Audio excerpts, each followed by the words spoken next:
Friends, welcome to our channel అండి. అందరూ ఎలా ఉన్నారండి? మేమైతే చాలా బాగున్నాము. దీనికన్నా ముందు అభిజిత్ గురించి ఒక వీడియో చేసామన్నమాట. చూడకపోతే కనుక ఒకసారి వెళ్ళి చూడండి.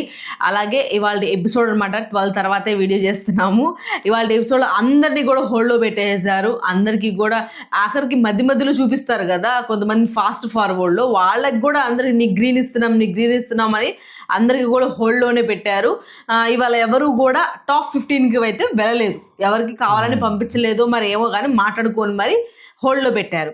సరే, ఫస్ట్ గురించి మాట్లాడుకున్నాం. ఫస్ట్ ఒక అబ్బాయి వచ్చారు. ఆ అబ్బాయి జుట్టు బాగా పెంచుకొని, అబ్బాయి డ్యాన్స్ బాగా వేసి, ఆ అబ్బాయి ఒక స్టోరీ కూడా చాలా ఇన్స్పిరేషన్గా చాలా బాగుంది, బాగానే ఉందంతా.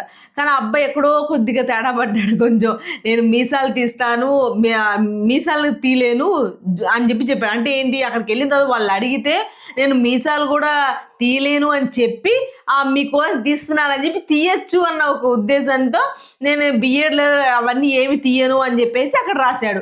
అప్పుడు అభిజిత్ నవదీప్ ఏం చేశాడు, అక్కనే ఇప్పుడు షేవ్ చేసుకోమంటారు. ఏం షేవ్ చేసుకోవాలి, నువ్వేమనుకుంటున్నావు, నా హెయిర్ చేసుకోమంటారేమో అని ఆ అబ్బాయి అంటాడు. ఆ అబ్బాయి మాట్లాడతాడు అంతా. లాస్ట్కి ఏం చేస్తానంటే మీసాలు అవి తీసుకోవాలంటే అదైతే ఓకే చేసేస్తానంటే టక్కన అనేస్తాడు. అక్కడ దొరికిపోతాడు పాపం. ఆడ దొరికిపోయి అబ్బాయి బాధపడి అంత ఇదయ్యి వాళ్ళు ఎంత చెప్పినా కూడా ఇది పడిపోయి ఉంటుంది కదా, నువ్వు అబద్ధాలు చెప్తున్నావు అని. అలాగే బయటకు వచ్చిన తర్వాత కూడా అబ్బాయి క్లీన్ షేవ్, మొత్తం మీసాలు అవన్నీ తీసేసి ఏడుస్తూ చెప్తాడు, నేను తప్పు చేశాను అని చెప్పేసి. ఎవరికైనా ఆ టైంలో ఏమనిపిస్తుంది అంటే, ఇలా కాదు అలా చేస్తే ఇట్లా, లేకపోతే ఏదో టెన్షన్లో కానీ లేకపోతే ఇంకేదైనా కానీ అలా ఉండటం అన్నది సహజం. అదే మీకేమనిపించింది? ఓకే, ఇది జనరల్. వాళ్ళేమో తీయమని చెప్పడం, వీళ్ళు తీయమని చెప్పడం, అది పెద్దగా అనిపించలే నాకేమి. ఓకే అనిపించింది. నెక్స్ట్ కానీ హోల్డ్లో పెట్టారు ఆ అబ్బాయిని కూడా. ఆ అబ్బాయిని తీసేస్తారేమో అని బాధపడ్డాడు, కానీ హోల్డ్లో పెట్టారు. తర్వాత అపూర్వ, ఈ అమ్మాయి గురించి మాట్లాడుకోవాలి. ఈ అమ్మాయి యాంకర్, అలాగే న్యూస్ రీడర్ చెప్పినట్టు చెప్పిందనమాట. వచ్చిన కానీ గలగలా మాట్లాడేసింది. వాళ్ళందరూ నవ్వేసేసుకున్నారు. వాళ్ళందరూ పూర్తిగా ఫస్టే నవదీప్ గ్రీన్ ఇచ్చేసేసాడు అమ్మాయికి. అంటే అమ్మాయి యాక్టివ్గా ఉంది, అలా మిస్ తెలంగాణ చాలా. అమ్మాయి షీ నోస్ వెరీ వెల్. కానీ ఈ అమ్మాయి ఒక ఆర్గ్యుమెంట్ బాగా చేసింది. అంటే ఒక డిబేట్ చేసింది అక్కడ. ఆ డిబేట్ చేసినప్పుడు వాళ్ళ మధ్య ఒక అర్థవంతమైన చర్చ జరిగింది అనిపించింది నాకు. అంటే ఎలా అంటే, ఫస్ట్ ఓ ఫార్వర్డ్ క్వశ్చన్ వేసింది. అభిజిత్ యాజ్ ఏ పర్సన్గా నాకు ఇబ్బంది లేదు. అభిజిత్ ఎలా అయితే ఆ షోలో గేమ్లో లాజిక్తోనే ఆడాడు, దీంతో ఆడలేదు. అఖిల్తో ఏదో ఎడ్యుకేషన్ సంబంధించిన వచ్చినప్పుడు అక్కడ అభిజిత్ కూడా చాలా బాగా డిఫెండ్ చేసుకున్నాడు అనిపించింది. చాలా క్లియర్గా చెప్పాడు, అది బడ్జెట్కి సంబంధించిన మ్యాటరు. ఆ బడ్జెట్ విషయంలో నా విషయం నేను చెప్పుకున్నాను. కానీ అభిజిత్ దాన్ని ఎక్కడా కూడా ఓన్గా తీసుకొని దాన్ని ఏదో ఇంకోలా చెప్పలా, దానికి కరెక్ట్గా వేరే చెప్పాడు. కానీ ఆ అమ్మాయి ఒక విషయం అంటది, బిగ్ బాస్కి ఎందుకు వెళ్ళాలనుకున్నానంటే ఏదో చెప్పిద్ది ఇంగ్లీష్లో వర్డ్. దాని మీనింగ్ ఏంటంటే, ఆడపిల్ల కాబట్టి ఆడపిల్ల అయితే ఇది చేయాలి, మగాళ్ళు ఇది చేయకూడదు అని ఇంట్లో జనరల్గా ఉండే ఫీలింగ్ ఒకటి ఉంటుంది. అంట్లు తోవటం కానీ ఇలాంటివన్నీ, ఆ ఫీలింగ్ అక్కడ ఉండదు. బిగ్ బాస్లో అలాంటి ఏమి ఉండవు అసలు. అక్కడ అందరూ ఈక్వల్. అది వంట వండాలన్నా, యుటెన్సిల్స్ తోవాలన్నా, ఊడవాలన్నా, బాత్రూమ్ కడగాలన్నా, ఈ విషయం మీద అక్కడ బిగ్ బాస్ అనేది ఒక మంచి ప్లాట్ఫాము. అక్కడ మీకు ఈ డిఫరెన్స్ ఉండదు. నేను జనరల్గా ఇంట్లోనూ సొసైటీలోనూ పడ్డాను కాబట్టి వెళ్తున్నాను. అప్పుడు బిందు మాధవి అలా అభిజిత్ బాగా రియాక్ట్ అవుతారు. ఇది బయట సమాజంలో ఎందుకు జనరలైజ్ చేస్తున్నావు, అలా ఏం లేదు కదా, అందరూ అలా ఉండరు కదా, అదొక బిగ్ బాస్ హౌస్లోనే అని కొంత డిబేట్ చేస్తారు. అక్కడ అమ్మాయి ఇది నా పర్సెప్షన్ అని చెప్తూ ఉంటుంది అనమాట. గుడ్ అనిపించింది. అంటే జడ్జెస్ చేసిన డిబేటు, తను చేసిన డిబేటు బాగా నచ్చింది నాకు ఆ టైంలో. కానీ తను ఎక్కడ కూడా ఏడా తగ్గకుండా ఏ ఆన్సర్ చేసినా, వాళ్ళు ఏం క్వశ్చన్ చేసినా ఆన్సర్ కూడా చెప్పడం కానీ, అమ్మాయి డిఫెండ్ చేసుకోవడం కానీ, చెప్పే విధానం కూడా చాలా బాగా డిఫెండ్ చేసుకుంది అని అనిపించింది. కానీ ఏదైతే అక్కడ ఆ మాట ఏదైతే ఉందో వాళ్ళకి అది కొద్దిగా నచ్చలేదు. కానీ ఇంకో రౌండ్కి అవకాశము నవదీప్ ఇస్తారు. ఇంకా ఇక్కడ నాకు నచ్చింది ఏంటంటే, నిజంగా అమ్మాయి చెప్పిన ఒక పాజిటివిటీ, బిగ్ బాస్ హౌస్ మీద ఒక పాజిటివ్ చెప్పింది. ఆ పాజిటివ్ని కూడా చాలా డిబేట్లా చేశారు ఇద్దరు జడ్జెస్. అది ఇంకా బాగా నచ్చింది. అంటే ఆ పాజిటివిటీని వాళ్ళు పాజిటివ్గా తీసుకోవాలా. సొసైటీలో అలా ఏం ఉండదు నువ్వు అనుకుంటున్నావు మా ఇంట్లో మా మదరే మా హెడ్ అని చెప్పేసి అలా చెప్పడం గొప్ప విషయం. ఏంటంటే అలాంటివి చెప్పినప్పుడు బిందు మాధవి గారు చాలా అట్రాక్ట్ అవుతారు. కానీ ఆమె కూడా డిపెండ్ చేశారు అక్కడ. అవును, అది కూడా నచ్చింది. అదే ఆ టైంలో అఖిల్ సార్థక్ గారు అలా అన్నప్పుడు మీరు మీ స్టడీస్ గురించి ఎందుకు చెప్పారు, అక్కడ అందరూ సమానమే కదా, మీరు అక్కడ చెప్పాల్సిన అవసరం లేదు కదా అన్న దగ్గర వచ్చినప్పుడు అప్పుడు అభిజిత్ తను డిఫెండ్ చేసుకున్న అక్కడ జరిగింది ఏంటంటే బడ్జెట్కి సంబంధించింది, మనకు రేషన్ సరిగ్గా రాదు, ఇంత ఉంటేనే వస్తుంది అని చెప్పు నాకు తెలిసింది నేను చెప్పడంలో తప్పేం లేదు కదా అక్కడ, అంటే నేను అక్కడ చెప్పకూడదు అంటావా, అయిపోమంటావా అని చెప్పేసి అడుగుతారు. లేదు సార్ అది నాకు అలా అనిపించింది అని.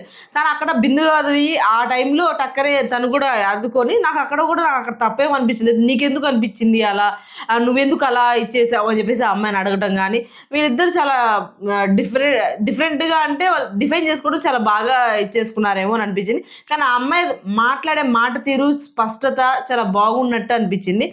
ఆమె గ్రీన్ ఇచ్చినా కూడా నచ్చలేదు, కానీ ఒక సర్టెన్ పాయింట్ దగ్గర వాళ్ళకి నచ్చలేదు కాబట్టి రెడ్ ఇవ్వడం అన్నది జరిగిందనమాట. తర్వాత తెలివిగా శ్రీముఖి నీకు నవదీప్ అంటే ఇష్టం లేదని చెప్పేసి రాసావు నువ్వు అంటే, అయ్యో నవదీప్ అంటే కాదు అభిజిత్ అంటే నాకు ఇష్టం లేదు అని చెప్పేసి అంటది. తన పర్సనల్గా కాదు, తన ఆట తీరు నాకు నచ్చలేదు అన్నమాట డైరెక్ట్గా చెప్తారు. కానీ అక్కడ అన్నీ రాయమని చెప్తారేమో, ఇలా మీకు ఎవరు నచ్చడం ఎవరు ఇష్టము అని చెప్పేసి మరి తెలియదు దాని గురించి. అలాగే రోహిత్, ఈ అబ్బాయి అయితే అసలు నిజంగా నాకు ఏం మాట్లాడాలో కూడా అర్థం కాల. కాకపోతే అబ్బాయి మొహం మీద నీళ్లు వేసినప్పుడు చాలా బాధగా అనిపించింది నాకు. చాలా బాధగా అయ్యో పాపం అని అనిపించింది. వాళ్ళు ఏ విధంగా రియాక్ట్ అవుతారా చూడడానికో లేకపోతే ఇంకేదో చూడటానికో అని అలా ఆలోచించాలి. ఆ టైంలో అలా ఆలోచించాలనిపించాల. ఆ టైంలో కేవలం ఏమైతే ఆలోచించామంటే అయ్యో పాపం అబ్బాయి మీద అసలు అబ్బాయి అంత కామ్గా అంత సైలెంట్ గా ఉన్నాడు. ఇక్కడ చూడండి, ఇద్దరు వ్యక్తుల పర్సెప్షన్ చెప్తాను. తనకేమైంది, అయ్యో పాపం అనిపించింది. మీకు కూడా అనిపిస్తుంది, అబ్బా వీళ్ళతో జడ్జిలు ఏంటి ఇలా బిహేవ్ చేశారే అనిపించింది. వాళ్ళ లైఫ్లో సెటిల్ అవ్వాలని పాపం అంత కష్టాన్ని భరిస్తున్నారు అనిపించింది. నేను ఎలా చూశానంటే ఆ అబ్బాయి ఎలా చూశాడు అలానే చూశాను నేను. ఆ స్టేజ్లో తను ఎలా ఉన్నాడో నేను అంతే చూశాను. చాలా క్లియర్. బిందు మాధవి వెయిట్ చేస్తుంది, తన రియాక్షన్ని టెస్ట్ చేస్తుంది. అది చాలా క్లియర్గా కనపడింది నాకు. ఎక్కడ బిందు మాధవి తప్పు చేసిందని కానీ, బిందు మాధవి ఓవర్గా చేసిందని కానీ, బిందు మాధవి గారు లిమిట్స్ దాటారని ఇవాళ అనిపించలే నాకేమి. ఎందుకని ఆ యాక్ట్ చాలా క్లియర్గా అర్థమైంది. మేబీ సడన్గా చేసేటప్పటికి అని అనిపించుండొచ్చు, కానీ Bindu Madhavi wanted to show it. కానీ అక్కడ బిందు మాధవి గారు మాట్లాడిన విధానం మళ్ళీ నచ్చలే నాకు. తను చేసిన యాక్ట్ నాకేం ఇబ్బంది లేదు, కానీ ఆమె ఏమంటుంది, నువ్వు యాక్షన్ చేయాలి కదా, నీ రియాక్షన్ లేదేంటి, నువ్వు స్టాండ్ తీసుకోవేంటి అని. ఎలా తీసుకుంటాం? Is a clear cut intention. Trigger చేయాలని చేయాలని ఉన్నప్పుడు అబ్బాయి ఎలా క్లియర్ కట్ ఇంటెన్షన్ అర్థమవుతుంది నాకు.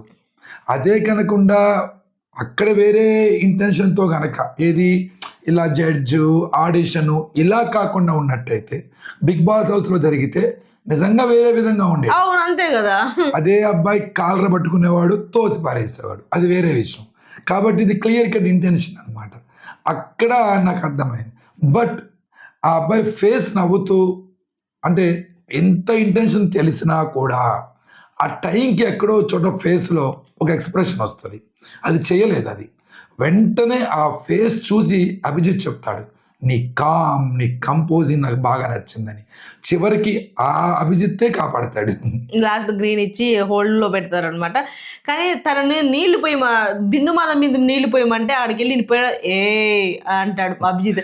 అంటే నేను పోయాను సార్, నేను ఎందుకు పోస్తాను అంటే నెవర్ అన్నాడు, కానీ మనసులో ఊగిసలాడాడు. పొయ్యాలని ఉంది, పోయకూడదని. అవును, ఎందుకంటే నన్ను డైరెక్ట్ సెలెక్ట్ చేస్తాను అంటున్నారు. నేను పోస్తే పోయింది కదా, నాకు తెలిసి ఆ నుంచే పోసుకుంటూ వస్తాడు. నువ్వే ఉన్నావు అక్కడ, నీ మీదే పోసారనుకో, ఏం చేస్తావు? ఏడుస్తా.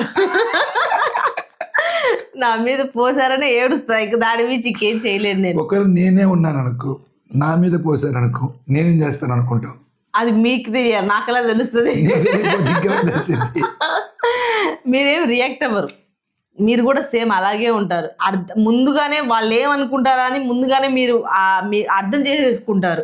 వాళ్ళు ఏ విధంగా మీ మీద ఇచ్చేసారు, ఏ విధంగా కావాలని వేసారా, వీళ్ళు ట్రిగర్ చేయడానికి వేసారా అని చెప్పేసి ఆటోమేటిక్గా మీరు కనిపెట్టగలరు. కానీ నేను కనిపెట్టలేను కాబట్టి ఏడుస్తాను. సో అట్లా కానీ ఆ అబ్బాయిని కూడా హోల్డ్లో పెట్టారు. తర్వాత గౌరీ త్రినేత్రి, ఒక ట్రాన్స్జెండర్. ఈ అమ్మాయి వచ్చినప్పుడు అమ్మాయి నించునే విధానంలోనే అర్థమైంది ఆ ట్రాన్స్జెండర్ అని.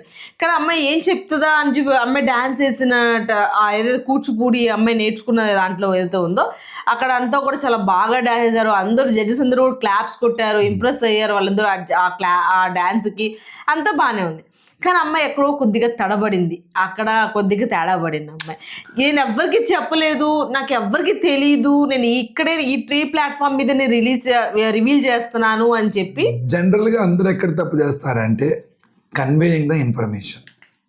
అంటే మనం అనుకున్న దాన్ని చెప్పడానికి మనం ప్రయత్నించే విధానం, ఎలా చెప్పాలి, ఏం చెప్పకూడదు, ఎలా చెప్పకూడదు, ఇన్ని లెక్కలేస్తారు. ఈ లెక్కల్లోనే అంతా పోతుంది. అలా కాదు, ఉన్న ఆటని బయట పెట్టేయాలి. నువ్వు ఒక ప్లాట్ఫామ్కి వచ్చి ఒక మార్గాన్ని ఎంచుకుంటున్నావు అంటే ఫస్ట్ మనం చేయాల్సింది అదే. నీ మాటలో నిజాయితీ ఉండాలి, అంతే. ఆ నిజాయితీ ఎలా ఉండాలంటే ఆ మాట గొంతు నుండి రాకూడదు, డైరెక్టింగ్ ఓపెన్ అయిపోవాలి. లేకపోతే అసలు దాన్ని చాలా సింపుల్గా డ్రామాటిక్గా కాకుండా స్ట్రైట్ ఫార్వర్డ్గా చెప్పాలి. అవును, అక్కడ క్లియర్ అయిపోయేది. అది వాళ్ళు కనుక సైలెంట్గా నార్మల్గా మీరు ఏదైతే అనుకుంటున్నారో అది చెప్పేస్తే అయిపోయేది. అదే అక్కడ నేను మళ్ళీ రివీల్ చేస్తున్నాను, ఎవరికి తెలియదు ఇంతవరకు ఇవన్నీ చెప్పిన తర్వాత చేస్తే కనుక ఇంకా ఎలా ఉంటుందంటే అది ఇంకా వాళ్ళ మీద వాళ్ళ నమ్మకం, నువ్వు చాలా జెన్యున్గా ఉన్నావు, నువ్వు చాలా జెన్యున్గా మాట్లాడుతున్నావు, ఇవన్నీ ఇంకేం తెలియదు. ఇంకా ఆ మాట్లాడిన ఆ మాట ఒకటే మైండ్లో ఉండిపోతుంది, జడ్జెస్కైనా సరే అలా చూసే వాళ్ళకైనా సరే. అక్కడ ఒక ఇది నచ్చలే నాకు. నవదీప్ ట్రాన్స్జెండర్స్ అనే పదం మీద వెళ్ళటానికి కాదు కదా ఇది. ఓకే, అది ప్రతిసారి అలా వాడకూడదేమో అనిపించింది నాకు. సో బిగ్ బాస్ షోకి ఎవరు కావాలి, ఎవరు వెళ్ళాలి అని మీకు ఏమైనా అభ్యంతరాలు ఉంటే మీరు ముందే చెప్పాలి, అవును, తీసుకోకూడదు. వన్స్ ది స్టెప్ ఇన్, వాళ్ళ యొక్క దీని ప్రకారం తీసుకోవాలి. కాబట్టి ఈ షో దానికోసం కాదని హక్కు మాత్రం లేదు. అక్కడ అభిజిత్ మాట అంటాడు కూడా, ఈక్వల్ ఆపర్చునిటీ ఉండాలి అందరికీ అని చెప్పి అవకాశం ఇస్తాడు అక్కడ. తర్వాత భాగి తుళ్ళూరి, ఆ అమ్మాయి అర్థం కాదు అసలు. ముందు మెయిన్ అసలు అమ్మాయి యాక్ట్ చేస్తుందా లేకపోతే ఆ అమ్మాయి రియలే ఇదా, లేకపోతే అదే లాస్ట్ శారీ కట్టుకొని వచ్చిన అమ్మాయి, ఆ అమ్మాయి ఏంటి అన్నది నిజంగా చాలాసేపు నవదీప్ కూడా అర్థం కాల. ఇప్పుడు నువ్వు రియల్ ఇంతేనా, లేకపోతే నువ్వు ఇప్పుడు ఏమైనా దీంట్లో ఉన్నావా అనేది ఆఖరికి శ్రీముఖి కూడా అడిగిద్ది. ఇంతేనా, ఇంకేమైనా చేంజ్ ఏమైనా ఉందా, అంటే నీకు పెళ్ళయిందా, లేకపోతే ఇంకో అంటే కొంతమంది వేరే వేషంలో వచ్చి మళ్ళీ మార్చుకొని వస్తున్నారు కదా, అట్లా ఏమైనా అని చెప్పేసి అమ్మాయిని అడిగారనమాట. అక్కడ అమ్మాయిని చూస్తుంటేనేమో చిన్న వయసు అమ్మాయిలా ఉంది, ఆ శారీ కానీ అమ్మాయి వేసిన ముడి కానీ ఇవన్నీ చూస్తే పెద్ద అమ్మాయి లాగా ఉంది. అది అక్కడ అర్థం కాల. నాయన అంటుంది కదా, ఇట్స్ వెరీ క్లియర్. తను ఒక యాక్టింగ్ చేయాల, తను నన్ను ఇలా ప్రజెంట్ చేసుకోవాలి. ఈ ప్రజెంట్ చేయడంలో మనకు డౌట్ వచ్చింది, ఆమె మాట తీరు అలానే ఉంటుందా, అదే అంటే వేషధారణ మాత్రం వేరు, ఆమె అలా ఉండదు అనిపించింది నాకు. సో తను చదువుకున్న అమ్మాయి, ఓ జాబ్ చేస్తుంది, మేబీ వేషధారణ వేరేగా ఉంటుంది. ఆ చదువుకుంటుంది అన్న విషయం లాస్ట్ లో తెలిసింది, నేను ఇలా చేస్తున్నాను, జాబ్ చేస్తున్నాను, అది అని కూడా. తను చెప్పిన మాటల్లో తను ఏంటి అన్నది తెలియకుండా తను ఎలా అయితే ప్రజెంట్ చేసుకోవాలో తను అలా ప్రజెంట్ చేసుకోవడంలో ఆమె బాగా సక్సెస్ అయింది. మీరు అబ్జర్వ్ చేస్తే చివరి దాకా వాళ్ళు హ్యాపీగా ఎంజాయ్ చేశారు, కానీ మాయ చేసింది అమ్మాయి. అసలు ఆమె ఏంటని తెలుసుకోలేకపోయారు. లాస్ట్ లో అడుగుతారు, అప్పుడు తెలిసి వస్తుంది ఈ అమ్మాయి చదువుకుందని, ఉద్యోగం చేస్తుందని. నేనైతే అసలు ఒక చోట షాక్ అయ్యాను.